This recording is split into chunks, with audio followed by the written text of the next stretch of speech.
You ever look at those planes up there? They have contrails behind them.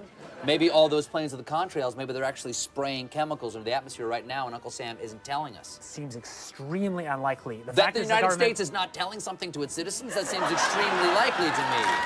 Read the newspaper. I think they might have your idea already.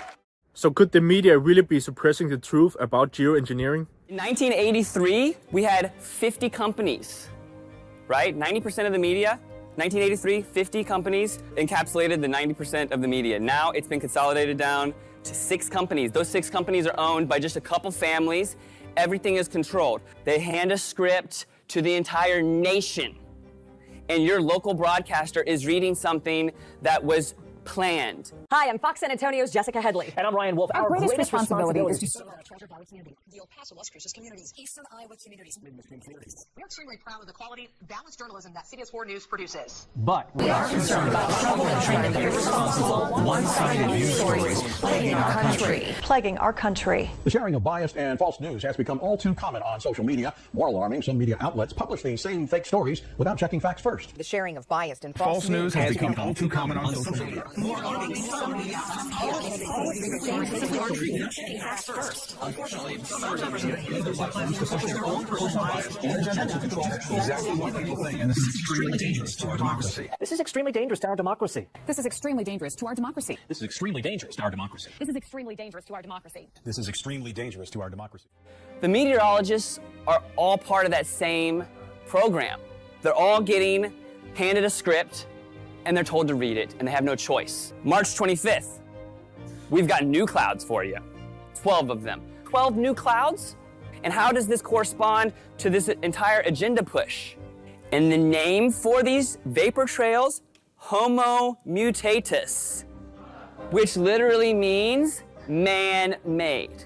Forget being on cloud 9, we are on cloud 12, because that's how many new types of clouds have been added to this historic update coming from meteorologists. I'm a little biased, right? Exciting stuff, guys. All right, so the new types include the Velatus or roll cloud, which has been designated as a whole new species. You can see it gets its name from this long horizontal tube-like shape.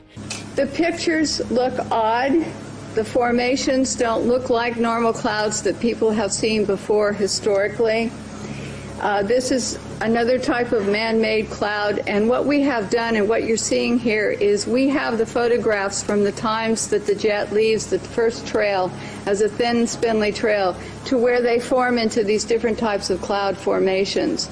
All of you can start looking up and seeing this. We've been dealing a lot with some military activity in terms of chaff anyway, and that's something that I experienced for the first time yesterday. That was a whole lot of fun. And that's where the military just basically dumps some of the tiny particles of plastic or metal mylar into the atmosphere. And when you see this kind of a pattern like this, you can rest assured there's something going on. They're actually little bitty magnetic and little bitty strips of, whether it's aluminum. Then you see these bands of very distinct cloud cover moving into the region.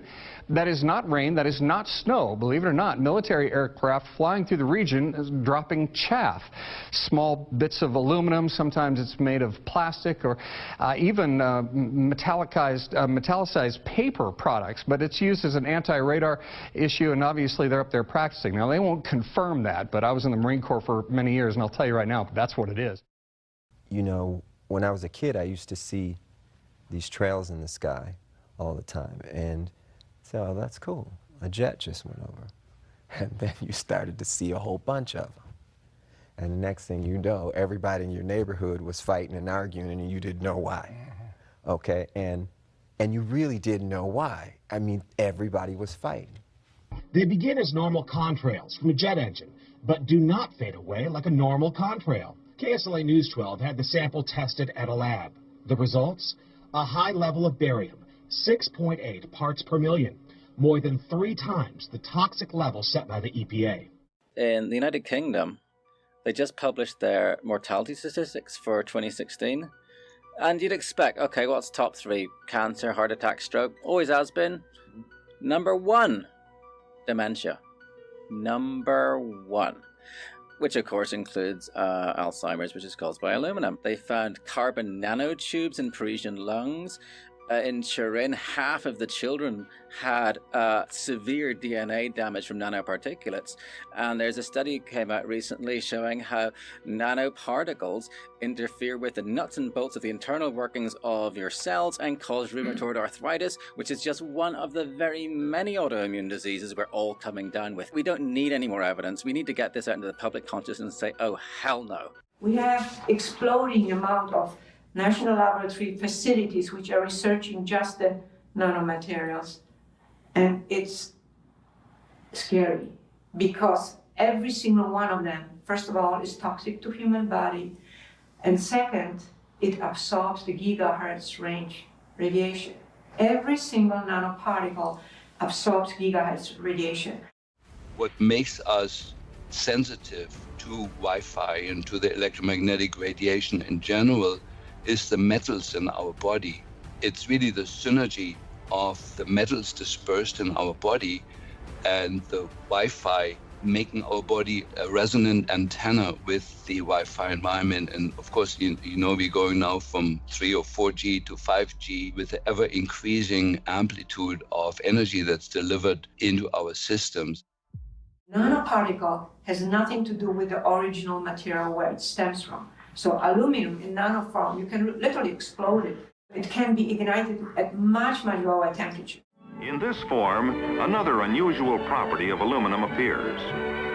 Suspended in a paint vehicle, the powdered particles float to the surface and form a continuous layer of aluminum over the area being covered.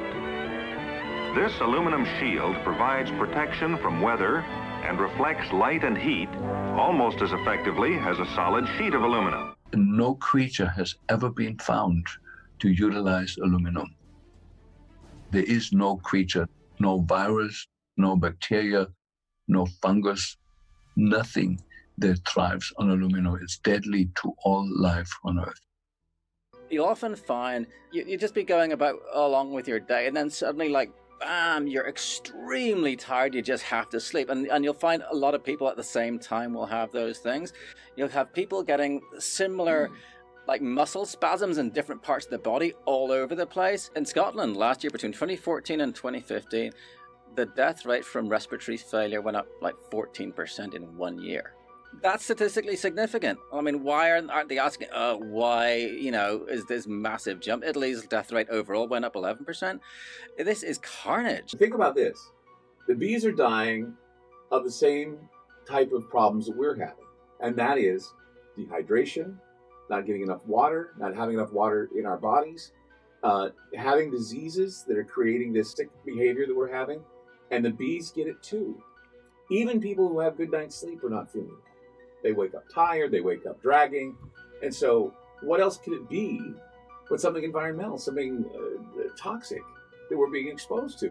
So now Monsanto miraculously have an aluminium-resistant seed that can grow in aluminium-contaminated soil. Why would they have such a thing unless they knew of a problem that was down the line or already happening? When you look up at the sun and you see a white haze, that is aluminum floating in the air right now, and it's coming from the aircraft. This simply cannot go on.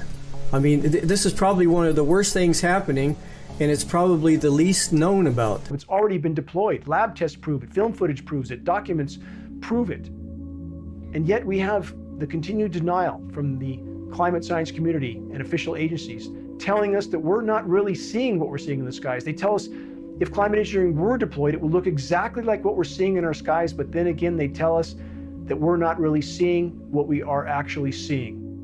The paradox is, the more the climate engineers spray the planet, destroy the ozone layer, disrupt the hydrological cycle, and increase the overall warming of the planet, the more they feel they have to ramp these programs up to try to mitigate some of the damage that these programs have done in the first place. That is the true definition of insanity. Some days don't have chemtrails, right? Some days are clear. And really, the more clear days you get in a row, the more likelihood it is that you're going to get a grid pattern coming up. But this irregular pattern of appearance where you not only have no lines in the sky, but you also don't have the air traffic, okay? Listeners, feel free to look up at your sky, look at that air traffic, see those days where there's nothing going on. And this irregularity in the appearance it's the clue. So at this point, we have to admit that geoengineering indeed looks to be real. And it also seems to be making us all sicker than ever before. But hey, at least it's stopping climate change.